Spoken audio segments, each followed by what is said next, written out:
keeping with the bamboo theme, Sebastian is now going to talk us through scaling up and standardisation of bamboo. So here we go.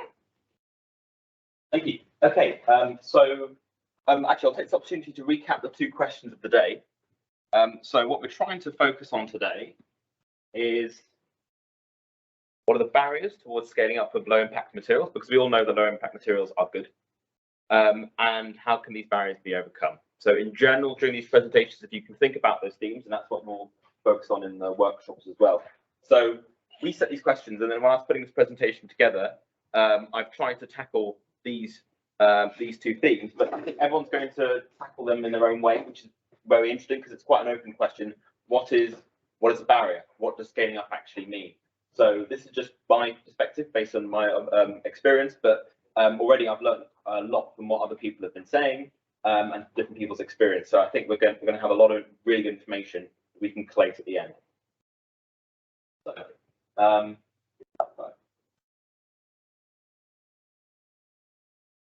just going to fill you all grey.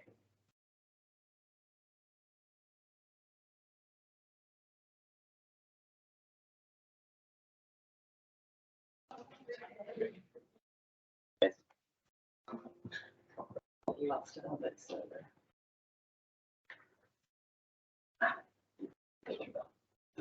Okay. Excellent. So, quick intro to bamboo used in humanitarian context. So this is roughly where bamboo grows around the world. Most areas of Latin America, below a certain height, large areas of the south region of North America, much of Africa and Southeast and East Asia, all the way into Australia. So it's very common naturally in many parts of the world.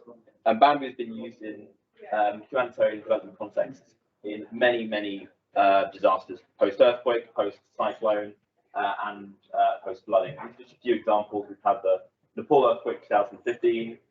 Sorry about the order here. Haiti earthquake 2010. I don't know what happened there. Okay, so just a few recent examples where wide-scale bamboo has been used. Colombia in 1999, permanent housing, really high quality, produced several thousand houses. Really good examples, they're still there. Indonesia earthquake, temporary and transitional housing, 2006. A little bit less in Haiti, but still there has been some interest. 2010 earthquake. Philippines, Typhoon Haiyan, there's a lot of bamboo in the Philippines. A lot of transitional temporary housing was constructed there. Nepal earthquake, a little bit less, because their tradition tends to be around timber and masonry, but there has been some interest post-earthquake there.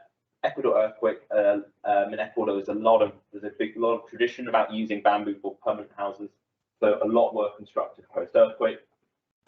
We've already talked about the map of the Bangladesh refugee crisis, a very good, quite unique example where bamboo's been used for temporary and transitional housing, and we've all seen after the Indonesian earthquake in 2018.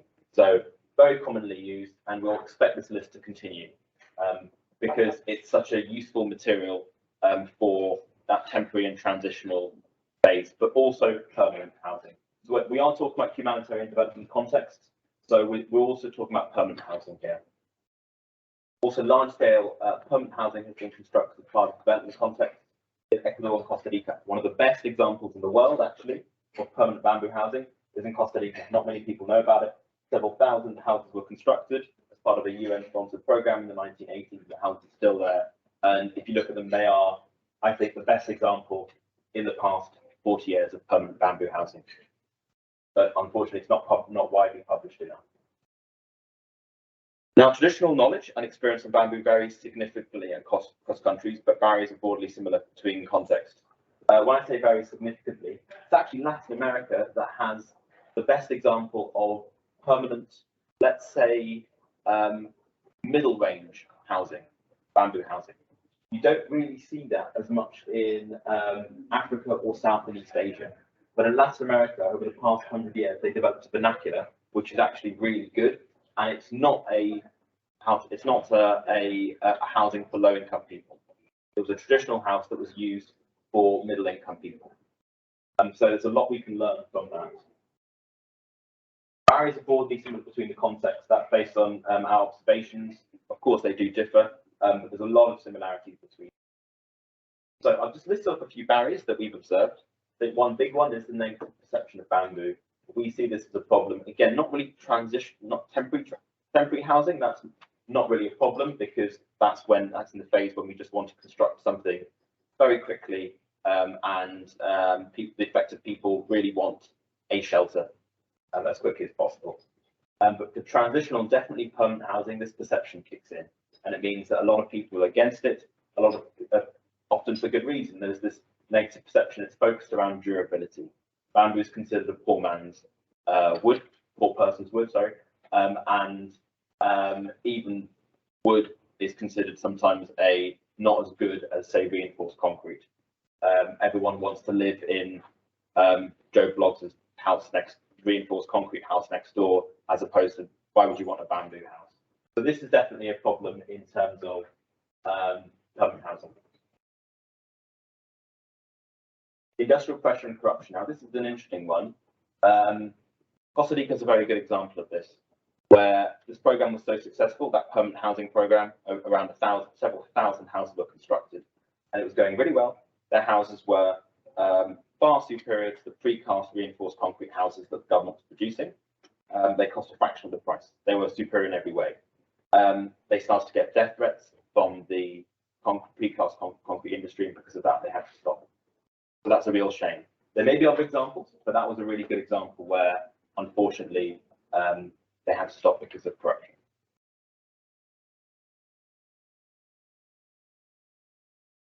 Knowledge for builders. So I think this is a barrier because there is a lot of excellent traditional knowledge, really, really good knowledge. We're talking about improving the vernacular, though. We're talking about actually adding potentially, normally it's a bit of complexity, and that involves knowledge transfer. And we have to be honest, there is some complexity to that. So the simpler our improved vernacular can be compared with the vernacular, the better.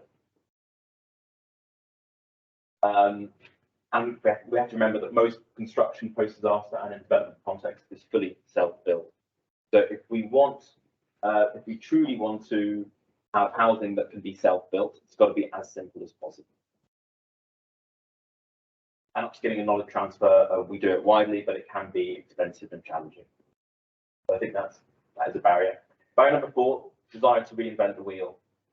We see this a lot in humanitarian development context. I think we're all trained naturally to try and think outside the box, to try and think of improvements, think of innovations, but they're not always right. And sometimes that process can get in the way of just using tried and tested methods. So I think this is a barrier. We do see this in the humanitarian sector where there's pressure, but also from donors. Let's do something better. It's not interesting. It's not innovative just to go to tried and tested methods, but it should be. Barrier 5, knowledge and misconceptions for designers. This is definitely a barrier that we've seen in the bamboo sector, but also in other materials. There's so many guides about bamboo around, and there are quite a few misconceptions, which I'm just going to touch on briefly. So there are some conflicts between some of these guides, and of course there are lots of knowledge gaps with bamboo and other materials. So just focus very quickly on 2 misunderstandings about bamboo that I don't want to focus on here, because we're talking about the process rather than the technical. Durability, lots of misunderstandings there. The majority of bamboo buildings, permanent bamboo buildings, are not properly designed to rot.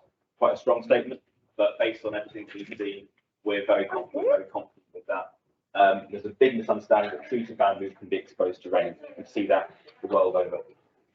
Earthquake resistance, there's a misunderstanding that bamboo is automatically seismically resistant without proper design. Again, this kicks in when you're looking at permanent housing, especially a 2-story and above. We do see the same issues with other materials, timber and masonry, durability and seismic design. We see those 2 misconceptions pop up all the time. So something we're trying to challenge by producing guides of information. Apologies for the order there. Just summary of how significant the issue with durability is. Only 2 out of 11 major bamboo design codes properly tackle durability. That's significant. Most permanent bamboo housing post-earthquake actually left the bamboo fully exposed to rain.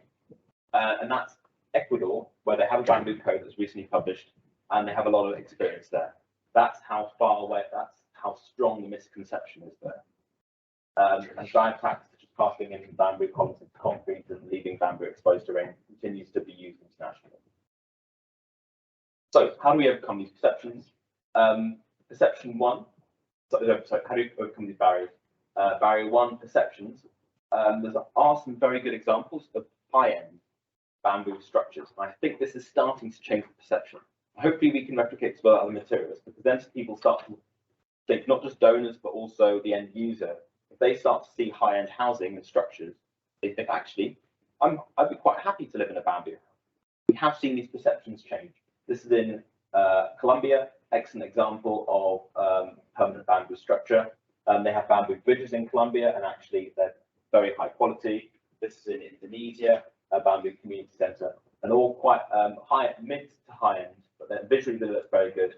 These are examples of permanent bamboo housing in the Philippines, in El Salvador, in Costa Rica. These are high-end permanent houses that we'd expect to last in the region of 50 years, 30 to 50 years. You can do it. When people start to see this, we saw this in El Salvador. When we designed and built this, people actually said, actually, I want to live in that, and I don't want to live in a reinforced block workhouse. So we can change perceptions, but it's a lot of hard work. How else can we overcome barrier 5? Knowledge gaps and misunderstandings for designers. So producing technical guides. In Cox's Bazaar, we started teaching misunderstandings, so we ran some in-country training courses. We wrote a technical guide on durability, and that's just the guide there. I think all of this just helps. Producing technical information can start to help overcome some of those misconceptions and the knowledge gaps. One thing we also did, talking about standardization, we recently published an international standard on bamboo structures. This is the most advanced bamboo code by quite a long way. It was published recently. How did we do this? We put together a team of technical experts from around the world. We updated the original older code. We brought in all of the information from other codes that were around and state-of-the-art research. So it's a step change, but involved a lot of work and a lot of experts. First bamboo structural codes include detailed design, durability, and seismic design, amongst other information. So obviously there's still a lot of gaps, but this isn't a perfect code by far. But hopefully it's a good start. And based on what we've seen, I'd hope that other material we could do something similar with other materials, such as soil as well. And other countries are now looking to incorporate elements of this code. We've also complemented this by open source technical papers. This is just one which is focusing on misconceptions of durability. So we're hoping papers like that can help tackle some of those misunderstandings. So what did codification do? It's created a peer-reviewed gold standard technical level against which designers could strive towards. It makes technical discussions easier and reduces those misunderstandings. Starts to give confidence to stakeholders, especially government bodies. We begin to unlock other barriers such as perceptions. I know we're talking about permanent housing. I think this is still very much relevant for the humanitarian sector, temporary and transitional, because we've got something which we need to aim for. We know that temporary and transitional housing will never achieve this. But if we know what that standard is, those misunderstandings have gone, at least we know what to aim for. So it's okay if we don't achieve this, but we can aim for it. So quick summary, these are just some of the barriers which we identified and how did we try to overcome them. Perceptions, building and promoting mid and high-end durable resilient bamboo houses. Industrial pressure and corruption, not sure yet, that's difficult. Knowledge for builders, upskilling and knowledge transfer, and all changes to traditional construction to be cost-effective and easy to implement. Desire to reinvent the wheel. I think we should always encourage research and innovations, but we need to view tried and tested methods as equals, if not better. They should be reviewed positively. Knowledge gaps and misunderstandings for designers. So just recommendations from what we've seen, establishing technical committees of experts, producing training courses and technical guides. Very much. Thank you so much, Sebastian. Do you have any questions? With regards to the use of bamboo, the areas which you listed the common research are mostly tropical regions, like the climate is kind of. I was wondering, do you guys, or is there like a consensus of the thermal performance of bamboo as a cladding material, and then also its application in the Middle East, where there is also a lot of refugees and the need for emergency shelters. Because the conditions are quite opposing, like a tropical compared to really arid and dry climatology. So, Yeah, good question. I think there's definitely consensus around that. How one would approach that depends on we've got to think about other materials as well, because bamboo, like timber, it's an insulator that doesn't have any thermal mass. So for buildings in those sort of contexts, we need to start thinking about thermal mass, because otherwise you just have a light structure, which will just, the temperature inside will be the temperature of the outside. Anything will just retain heat. So then we need to start using other materials. This is a system that we developed for El Salvador, and very similar systems have been used in Latin America and the Philippines, where we use bamboo clad in a mud or cement mortar. It's an improved Bahadek system, improved vernacular. It's quite interesting because the mass of the walls gives you thermal mass. So we use as much timber of bamboo as we can, but that thermal mass is what regulates the temperature of the inside. So I think something similar could be done in those contexts. Time for one more question.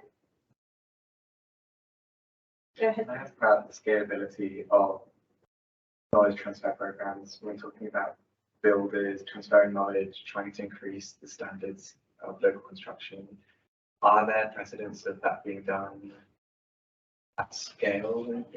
Like, is it, yeah, are there mechanisms, are there institutions, programs where that's been rolled out large scale? And I'm thinking of like situation too, and I'm thinking a lot of the financing for reconstruction is conditional, standards being met, and wonder how much technical transfer programs, and it's a huge challenge. Have there been successes?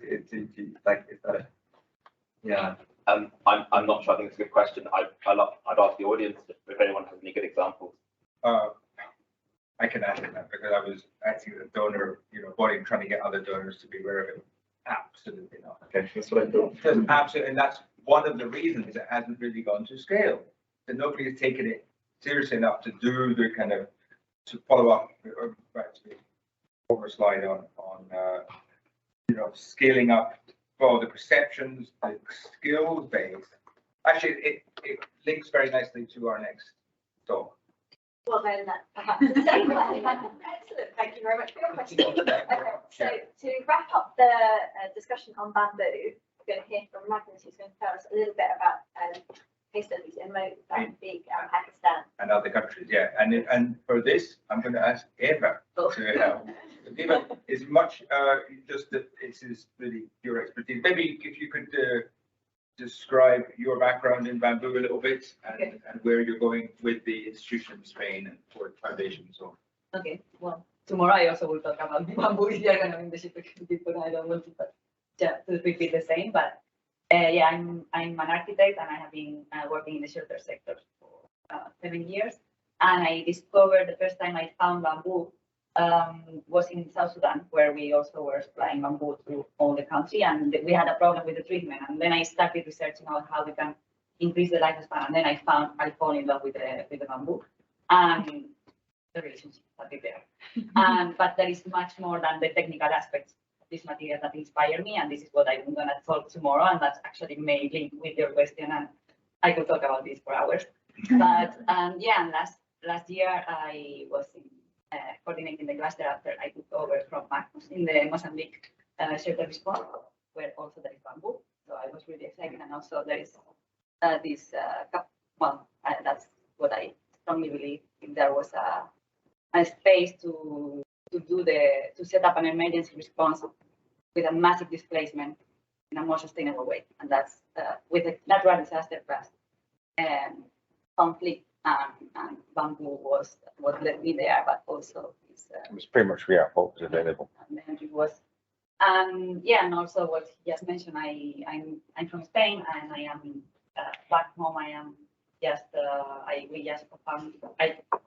funded with a group of people the Iberian Bamboo Association, which is for Spain and Portugal, and we are, even if my background is more humanitarian, we are also checking all these, well, promoting bamboo in Europe, which is totally different, which is more, we are talking more about engineered bamboo and how we can include it and mapping also the bamboo plantations in Spain and Portugal and across Europe. So yeah, a lot of things going on.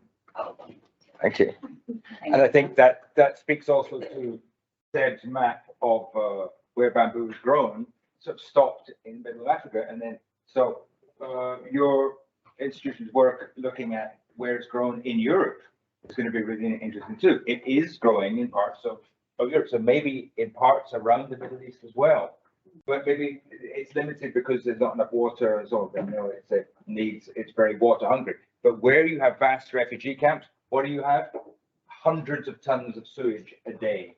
You have a lot of water, and it's not at this point being turned into useful biomass production. Be that hardwoods for charcoal, so the women don't get abused going out to find, you know, cooking timbers. It drives me nuts, South Sudan especially, but also for the production of bamboo. So thinking long term. So this brings me back to what I want to talk about. Pakistan was I think the largest humanitarian need. You guys will know because you were responding then as well. From 2010, 2011, 2012, 20 million people affect. Let's say, got it in my next slide, but millions of households destroyed. Right, so millions of homeless and millions of shelter needs. Therefore, and bamboo was sought as much as it could be, but the supply chain was very weak. In that you didn't have very much of it. It was very thin bamboo, not the structural stuff that was shown here, that kind of diameter, only a thin one. And the treatment processes were very weak. Like nobody actually knew how to treat it at all. They painted on some iron oxide, red stuff, and then it's treated. It wasn't. It got eaten by bugs super quick. So, and then, but people wanted to use it. So the thing I wanted to raise here and put to us in the sector somehow is we've got to look at long-term development, I guess, species development, skills development, the skills development you're talking about, not just in the construction of it, but the growing of it, the treatment, when to cut, the borax solutions treatment that Seb brought up in one of the slides. All of that could be put into place at scale, but it takes a 5 to 10 year program, and it needs a donor or some kind of financing to come. Probably not traditional donors, but I don't know. Maybe Arab would be interested in that. And now, so that's needed. That was the same in Nepal. 2 minutes. Good. Same in Nepal. We had very, very limited supply. In Mozambique, I found there was again a problem of supply. The diameter was small, the treatment non-existent, and the there wasn't enough of it. The controls and so on, and that's just a few countries. I reckon that'd be the case in almost most places of the world. But it does make sense. The guy before was saying there could impact the sustainability, but the nice thing about bamboo is that you cut it, it grows again. It's not like you deforest an area to get your stuff. We come back in 3 to 5 years, but it will still grow again. So it is nice in that sustainability front. So my appeal really is we need to think more seriously about investing in the sort of capacity of the sector, forestry, the skills side, and treatment.